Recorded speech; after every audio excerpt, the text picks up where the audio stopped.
Kun Raadiyoo Sagalee Oromooti.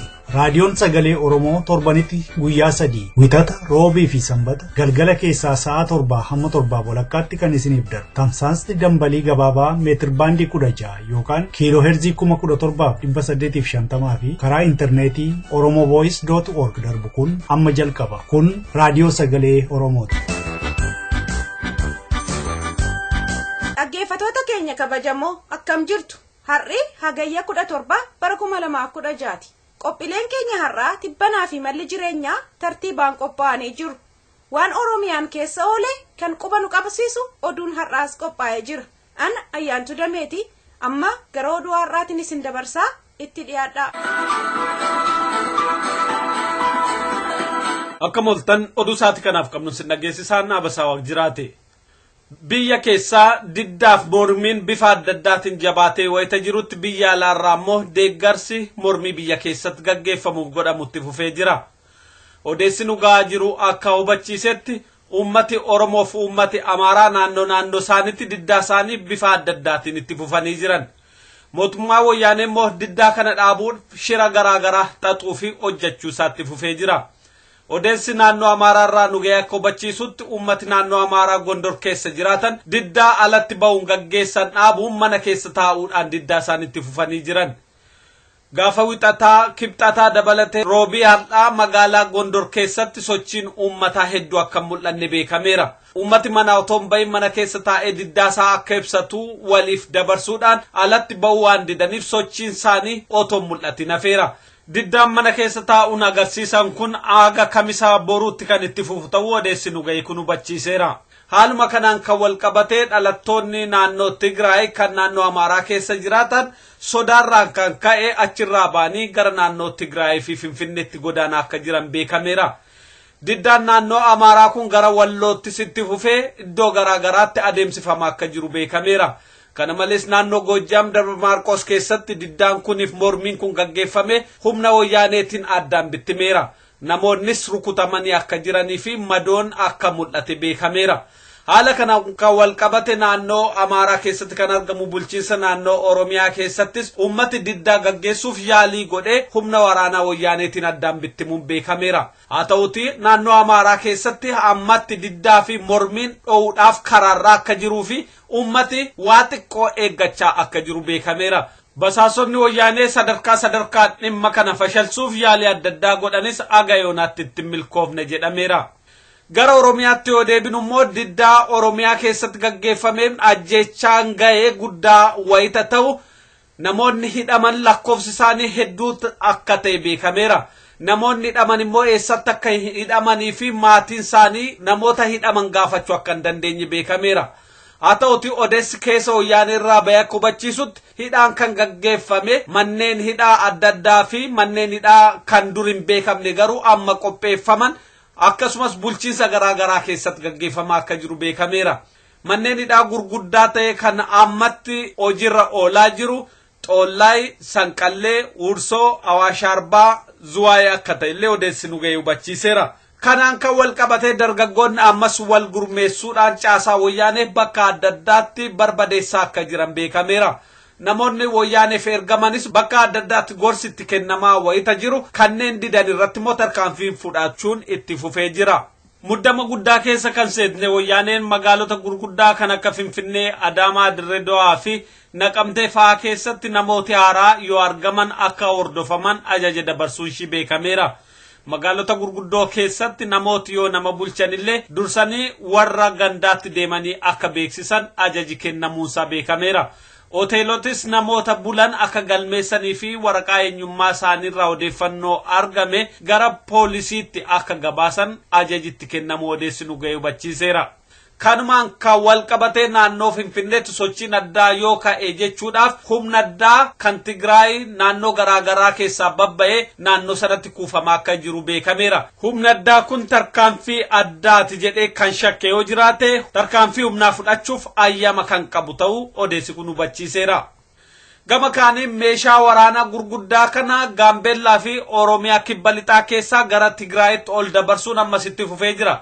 guyyaa kaleessaa jechuun hagayya 17 bara 2016 makiinaan gurguddaa kan taankii baatu 30 ol karaa Walisoo qaxxaamuranii Tullu Boolloo keessa darbuudhaan gara Finfinneetti galaniiru. Finfinneerraa immoo halkan keessa gara Tigraayitti akka fe'aman beekameera. Akkasumas humni gurguddaa qabeenyi gurguddaa gara Tigraayitti fe'amaa akka jiru hubatamee jira. Mootummaa wayyaanee yeroo ammaa kana sochii karaa adda addaa jiru sodaa waan itti buleef uummataas waan sodaachaa jiruuf waan qabu hunda bakka tokkotti kuusee eeguudhaaf of qopheessaa jira jedhaniiru. Maddeen keenya akka jedhanitti yeroo ammaa kana kan Tigraayitti fe'amaa jiru meeshaa waraanaa qofaa miti. Dhalattoota Tigraay naannoo adda addaa keessa qubatanii turan kan dabalatu malee. Haa ta'uti kanneen hiriira kana qindeessaa jiran odeessa karaa adda addaa dabarsaa jiraniin diddaaf mormiin gaggeeffamaa jiru sirna wayyaanee irratti malee dhalataa lammii kamirrattiyyuu akka hin taane ibsaa turuun isaanii kan yaadatamu. Kanneen Oromiyaa keessaa hiriira gaggeessaa turanis Oromiyaan namnundi kan nagaan keessa jiraatu akka ta'imanii kanneen mootummaa abbaabsanii lammii Oromiyaa miidhan immoo tarkaanfiin akka irratti fudhatamu akeekkachiisuun isaanii kan yaadatamu. Oromiyaa keessatti mormii adeemsifamaa jiru deeggaruun hawaasa Oromoo biyya alaa keessa jiranis hiriira gaggeessaa jiran. Akka kanaan agayyaa 16 bara 2016 lammiileen Oromoo US Chicago, UK London, Geneva Switzerland keessa jiraatan hiriira bahuudhaan gochaa mootummaa wayyaanee balaaleffataniiru. Akkasumas mormiif diddaa uummata Oromoo mirga bilisummaa isaaniif gaggeessaa jiran akka deeggaran hubachiisaniiru. Ajjechaa mootummaan wayyaanee gaggeesses qaamoti walaba ta'an akka qoratan waamicha godhanii jiran. Dhaggeeffattoota keenya oduun sa'aatii kanaaf qabnu kanuma qophii keenyaa fi waliin nagaan nu tura. Hey, kamati, Bayuma, nagaa. Akkami kamisa isaanii kana gaafa fudhatan wayisa jirtaati. Kamisa gaafa 18 ganama hojiin jira beek hojiin naqaa'ee. Maali agalanni barattoota keenya warri biyya keessaa burii malee karaatti citaa jiran yoo deemaan keenya citaa jiru jaarsi keenya du'ar galanni isaanii kana akkamitti hojjettee nyaataati yeroo nuti Melbourne Oromoo Melbourne keessatti walii galee ta'e kanatti ati hojii hojjetta? Waaw. Anamma sirraa dhaga'u jira beekee obboleettii kiyya hiriirri nagaa jiraachuu ani hin beekne hojii miti wanti fedhe yoonatti hafe hojii waan fedhe tafa malee hiriira nagaa obboleeyyan keenya nan afaan hin hafuun isinii wajjin ni jira. Akkamate. Dhageessanii waa'ee guyyaa kamisaa? Ammaan tana sanatti mujjirti beekan hojiin dhaqaa'edhaanii hin jira amma hojii miti waan fedhe tafa malee akkamitti nafa. Innatti akka. Hiriira nagaa walumaa ayyaanaami. Abdiin Oromummaan keenya yoomii firee maaliif nuuf du'aan diree? Kanaafoo ani nafu ati nafin. Beeksisa ajaa'ibaatti dhaggeeffattoota keenya dhugumatti ani nafu ati nafin jedhani warri Melbourne beeksisa kanaaf hedduu galatoomaa jennaan garee waan kana hojjetee fi qophiin keenya meetir baandii 16 fi intarneetiidhaan siniif tamsaafamu ammallee itti fufa itti dhiyaadha.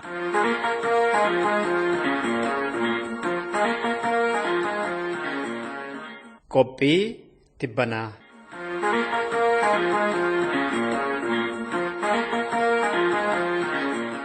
Torbeetti gaafa roobii oduu taane ka dhiyaatu kun qophii tibbanaati. Qophii tibbanaa keenyaa har'aatiin dhiyeenya kana kora kutaalee abaawoo Awurooppaa biyya UK Londanitti godhame irratti haasaa Dr. Baaroo Qannoo taasisan isinii dhiyeessina. Haala yeroo faana waan deemuuf hanga xumuraatti nu waliin turan affeerraa keenya dhaggeeffattoota keenya. An Dassuu Dulaati.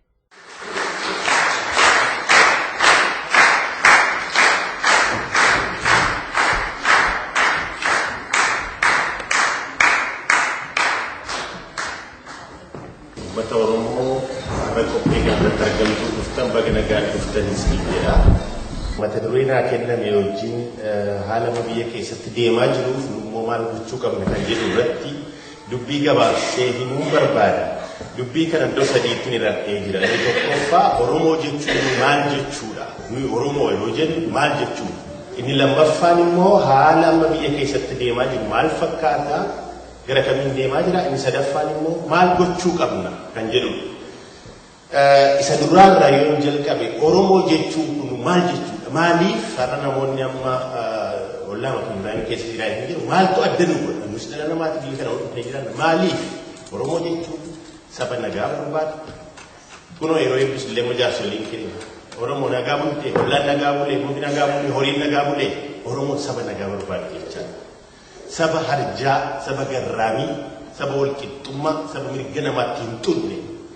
saba dimokiraatawaa ta'e. Kana waan harkaa badee fi kiyyaadha lakki nama inni rukun nama ajjeefna sun taane lakki waan kana nurraa fudhattanii jirtu kuni nu fakkeessa nu maalummaa keenya hima kana nurraa fudhattanii jirtu kana iddootti deebisuuf jedheetu har'a inni kaan bosona keessatti beelaaf dheebuu hubata lamaa du'aa jira inni kaan immoo har'a dargaggoon ijoolleen jaartiin jaarsi harka qullaa diina amma funyaaniitti hidhate dura dhaabbatee waan isaan gurgurchaa jira haqa kana deeffanne mee fakkii lama sinii fakkennu kanarratti waan calaqqisiisu Oromoon yeroo nagaa waaqallee kadhatee olla nagaa bushidha warri kaan maal jedhe yeroo kanaallee jalqabu warri ollaa keenya ana nagaa bushi ollaa kana balleessi isaan tura godha yoo kana balleessi silatan sii gashaafaa jedhe inni lammaffaa Oromoon arjummaa isaa argisiisuudhaaf farsoo har'a naqee buqurii isaa yeroo keessummaan itti kennee maal jedha maal ishee yoo bishaanii dhugii maal sii gooti jedha inni kaan immoo farsoo mana keessatti torban ture harrii baasa ishee akkasitti kenne farsoo akkasii gula kennee badaranaa bilisii jedha seenaan maalummaa keenya kan iyyuu argisiisu calaqqisiisu ofitti boonuu qabnu saba nagaa haqa abdeenu itti duuf deemullee kan argisiisu kana jechaa kana deeffachuuf har'a du'aa jirra dhumaa jirra nama ajjeesaaf garuu wanta nurra jiru kana deeffannu haa eeggannu mata duree gosa lammataatti immoo haala amma deemaa jiru kana maal fakkaata haalli amma jiru yoo jenne akka lamatti nidha tokko akka diina hidhatee jiru kana inni lammaffaan immoo uummati Oromooti mallattoo kana qabna mallattoo kana eegganna duraa jiru keessatti maaltu godhamaa jira diinni inni kaleessa tures inni har'a jirus ilmaan Oromoo akka uummaattis akka sabaattis lafaa balleessuuf sagantaa gabaabaaf sagantaa dheeraa qopheeffatee jira sagantaa kana keessatti Oromoo bifa kamiiniyyuu wal nyaachisiisu ilmaan Oromoo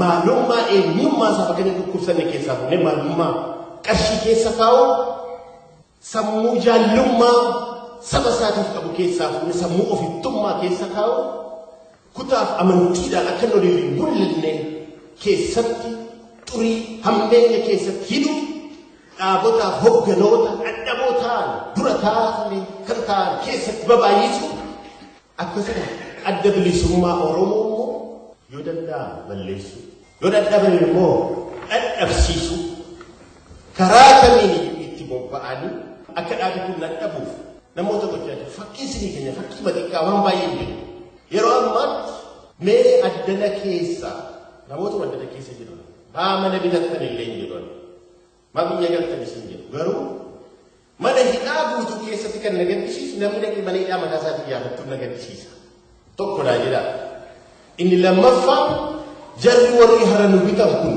kaleessa gaafa dhufanii nu bitan riqicha ijaaraa miti nagaa nutti himaa miti inni kan keenyaa immoo har'a hojii diinni qopheesse kiyyoo kana keessa lixeetu dhaabata bilisummaa Oromoo balleessuudhaaf tattaafata wanti karaa diinaa jiru kana fakkaata karaa keenya immoo akka sadiitti Oromoo giddummoo waan jiru akka sadiitti ni direessee diinuu barbaada tokko warra karaa nagaa deemnaa jedha inni lammaffaan warra lola barbaannaa jedha inni sadaffaan immoo warra garuma lachuu jiraannaa jedha mee warra nagaarraa barbaannu nuu sila saba nagaadha saba walqixxummaa haqa namaa eegu saba namatti hin darbine saba dimokiraatawaa ta'e jennee jira eenyutu nagaa balleesse nu nagaa balleessineerraa nama jibbineerraa kanaafi haala amma kana keessatti godhamu silaati warri nagaa balleesse warri mana keenyatti dhufanii haadha mana abbaa manaa biratti gudeedan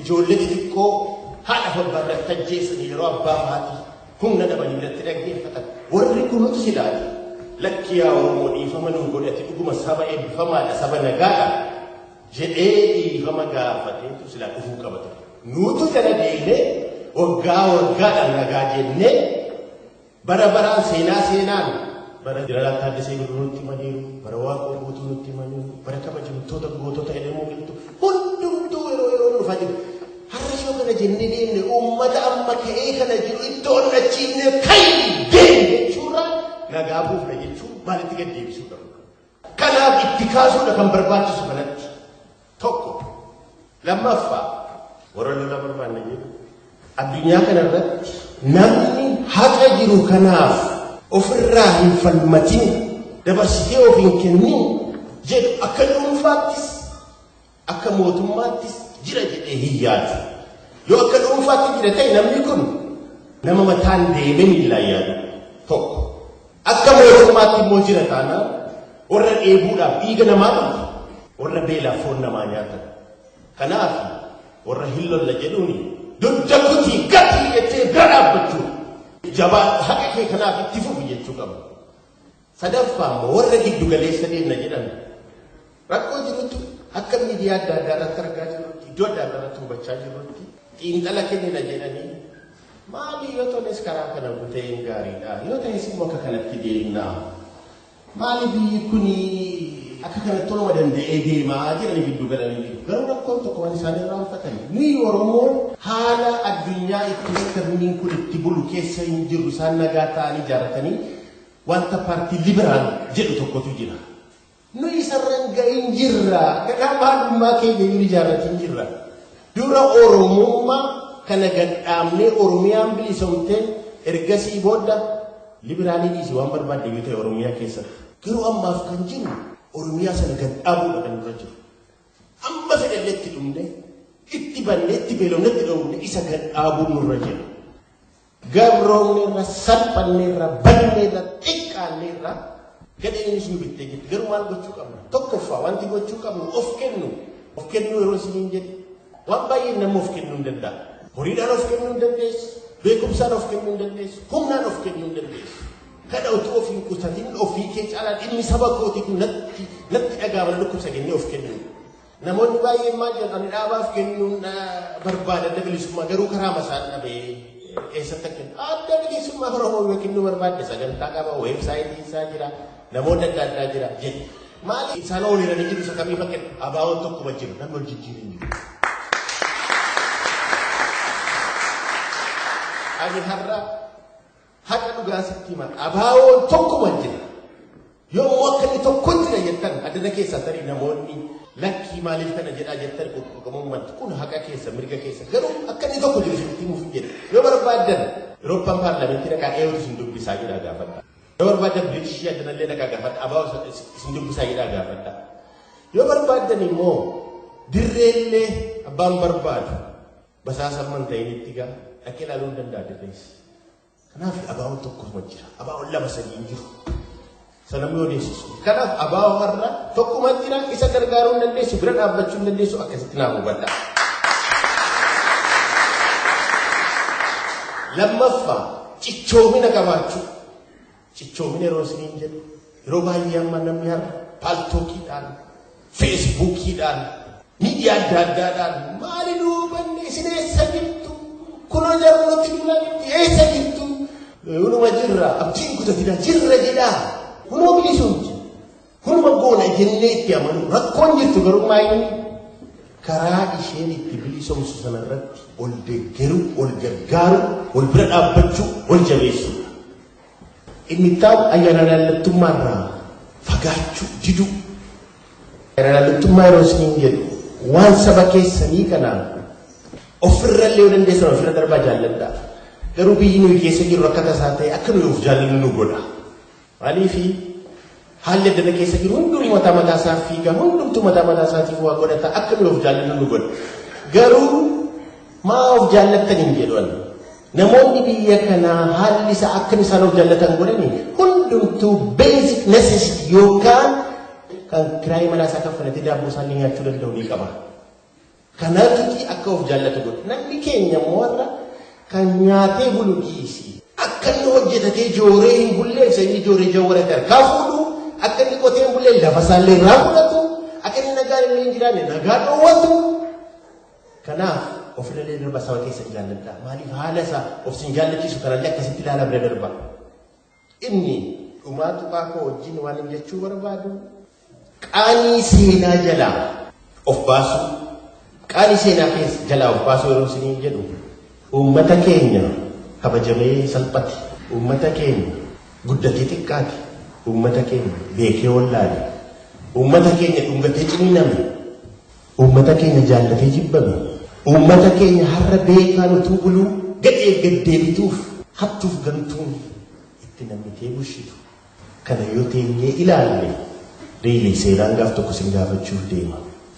Kanaaf gaafa seenaan dhugaa gaafa bilisummaa sun gaafa isheen nuti akka sin hin gaafanne lakkii ani kaleessaa fooqii ijaarradhee keessa ture dhiiga ilmaan Oromoo dhangala'aa ture akka galaanaa irratti baankii koo guuttachaa ture rafeen bulaa ture jechuurra kan isiniin jechuu barbaadu lakkii ani kaleessa dhiiga ilmaan Oromoo akka lolaa akka galaanaa dhangala'aa ture irra dhaabbadheen daraaraa dhaabaa ture daraaraa tokkummaa daraaraa jaallummaa daraaraa jabinaa daraaraa utubaa daraaraa bilisummaan dhaabaa ture lafee isaanii kaleessa caccabee riqicha ta'ee qabsaa'ota walitti fidaa ture irra dhaabanii bultuma Oromummaan dhaabaa ture Oromoo neeshin formii isan dhaabaa ture jedha. Kanaaf of qopheessuu danda'uu qabdu. Dantaa danee eenyummaa keenya amma ba'uu qabna bor miti har'a ba'uu qabna karaa barbaanne ni dandeenya ni moora Oromiyaan ni bilisomti galatooma. Qophii keenya irraa kanumaan xumurreera dhaggeeffattoota waan nu caqastaniif horaa bulaa torbee dhimma biraa qabannee walitti deebina torban gaarii.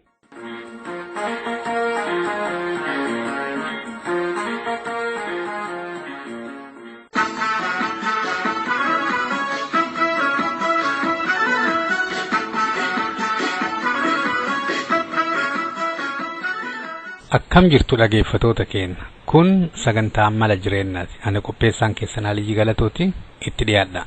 Kiyyallee kiyya kan keellee kiyya warra jedhuufi kan keetuma garuu kiyyaa ka jedhu warri kiyyallee kiyya kan keellee kiyya yoo didde ammoo atinuu kiyya yoo kiyya ta'uu didde ammoo si balleessaa jedhaniiti akkasii yaadanii jechuudha.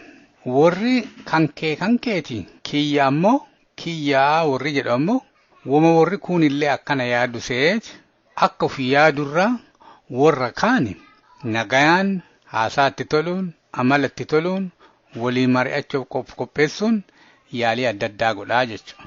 Warri kiyya kan keellee kiyya atinuu kiyya kaji warri jedhu ammoo akka qabeenya ofiitis ilaalaa jechuudha. Akka qabeenya ofiitti yeroo ilaalu qabeenya kan kee akka barbaadde gootaa jechuudha. Feetuun gurgurtaa, feetuu hin gubdaa, feetuu ajjeeftaa, wama barbaadde goota jechuudha. Maaliif wanti kiyya ati jette sun kan keetumaa jechuudha. Kiyyaan kun eessaa dhufa? Kiyya wanti jedhamu waa ati seeraan ati qabdu jechuudha. Seera biyya tokkootitti yookaan seera addunyaatiin waan sii kennamee ati qabdu tokko jechuudha. Yoo ammoo waa ati tolchiteettu jechuudha. Waa ati tolchitee ati mirga itti qabdu tokko jechuudha. Waan kan kee jechuudha. Amma warri amma biyya keenya fudhatee irra jiru kun Tigraay illee tiyya, Oromiyaan illee tiyya, atillee kiyya cadhii jiraadhu akkan si godhetti. Yoo ammoo akka namaa taatee baatee na afoo ka dhaabattu taate ammoo humna si ol qaba si ajjeesaa si hidhaa biyyarraa si ari'a hojii si ari'a dubbachoo si dhoogga si callaa miti warra keellee hin rakkisa. Amma haala kana keessa maaltu ta'a? Waan kun gaafataaru kun kennaa hin jiru waan kun gaafataaru kun kennaa hin jiru yeroo kana akka afaan faranjiitiin deadlockii seenee jechuudha. Deadlock jechuun wanti lamaa karaa tokko ija keessa walitti dhufu jechuudha. Kun konkolaataan oofee ija keessa walitti dhufu jechuudha. Oromoon biyya kiyyarra abbaa ta'ee obbulcha isin waliinillee ollaa nagaa taanee waliin jiraanna. Warri nu keessa jiru ammoo nagaumaan akkuma Oromoo biraa nagaan jiraata jedheeti yaada saniin deema. Yaada san karaa nagaatiin gaafataa jechuudha. Lakki dubbachuu hin dandeettu, mormuu hin dandeettu, homaa sin galchanii yoo kana ka gootu taate si ajjeefnaniiti. Namni amma qajeela beekamu nama gara 700 oli jechuudha.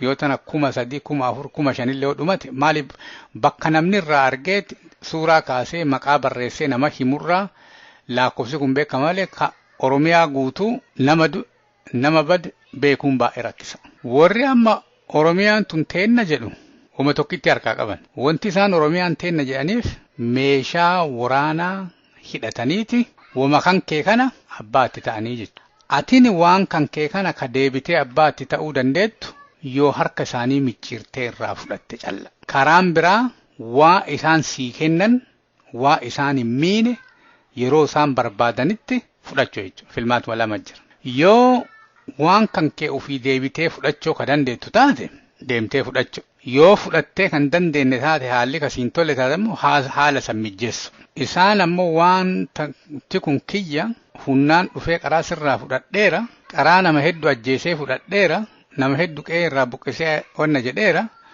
guyyaa keessa fayyaan qabdu ka waan qara hunnaan dhufee fudhadhe kana keessattuu ka amma mi'eeffadhee akkana natti toleeru kana yeroo deebiseeti si kennu akkamiin yaadda baateetuma hiriiruma baatee karaa nagayaatiin amaluma tolteef qarallee ati amala baddeefii miti ka waan kan kee fudhadheeru jaara warreen ati amala baddeefu tun taane natu waan keetii hajama waan kan kee kana kiyya godhadheera anin waan kana deebisee sitti hin kennu waan diqqoo an sii kennu yeroo naa tole sii kennu yoo fudhattee ka jiraatu taate jiraadhu.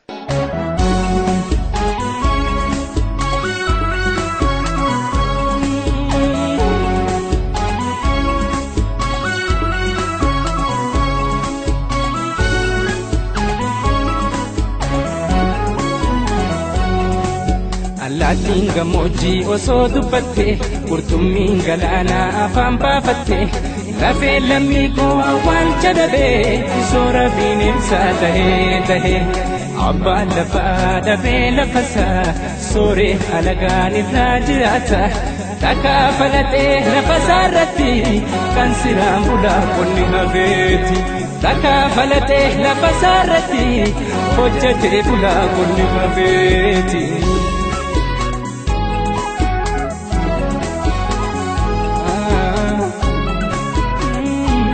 Nama waan kan kee lolee sirraa fudhate tokko woma tokko callaan hin loltuun waan bifa hedduun loluu ni qabda jechuudha. Yaadaan loluu qabdaa, amalaan loluu ni qabdaa, sirbaan loluu ni qabdaa, qawween loluu ni qabdaa, teknooloojiin loluu ni qabdaa, muukessuun loluu ni qabdaa, waan kan kee dhooggachuun loluu ni qabdaa.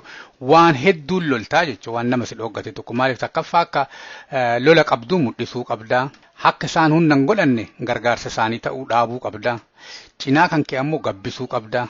Achirratti yeroo kan kee itti fayyadamuu qabdaa. Qabeenya kan kee walitti qabachuu qabdaa. Waan adda addaa gooteeti warra kana dadhabsiiftee yoo jette qawween dhooftee moo'achuu dandeetta jechuudha. Haala amma jiru kana keessatti mootummaa kana qalbii isaa cabseera namni Oromoo. Mootummaa kana akka inni bulchuu hin dandeenye inni mootummaa illee akka argu addunyaa illee akka argitu godheera. Amma maali? Hidda isaa ammoo hiriiraan buqqisanii hin danda'an. So mala biraa itti dha'uun guddisee barbaachisa. Mala kana uummanni Oromoo bakka jirutti bakka adda addaatiin waan godhuu isarra jiru godhuun barbaachisa. Gargaarsa fedhe waan kanaa isaa ta'u bakka addunyaa kanarraa walitti qabatee tumsa godhatee waan kanaan lolee ofirraa buusu. Wanti guddaan lola keessatti yeroo loltu, yeroo cadhiftu, yeroo meeshaa akkamiinuu lolla, yeroo kanneen qajeelatti kaalkuleetii yoo goote, yeroo dhimma itti baate, waan kan kee irra cichitee yaada lama ta'uu baatte. Maaliif adaduma dubbiin jabaataa deemtuun isaan illee waa keessaa sii bu'an. Atammoo haga hiddaan buqqiftee abbaa biyyaan taanetti hennaa maraa wanti kun naannaatuma si deebi'aa jechuudha. Kanaaf wanti gaafiin namaa gaafii waan didiqqaa jala jiru kanaa miti. Lafa keenya nurraa fudhatanii nu hidhanii nu ajjeesanii kanneen miti. Wanti duutuuf wanti si ajjeesanii wanti rakkoo adda addaa sirra gayaniif waan atini mirga hin qabneef waa atini mirga hin qabneef si ajjeesanii. Maaliif duuteellee wayittuu wanti hin laakkaamneef eenyullee ittiin gaafatamneef. Hatta du'a kan keetuu eentu si ajjeesee wanti hin laallamneef waan gatii hin qabneef. Nama gatii si hin kennine tokko ammoo jalanteettu. Gatii ka ofi godhu abba. Namni miliyoona 50 ammoo gatii ofi godhuu hin dadhabu addunyaa kana keessatti. Biyya garigaritti nama miliyoona takkaa lamatu addunyaa luka tokkitti hin dhaaba.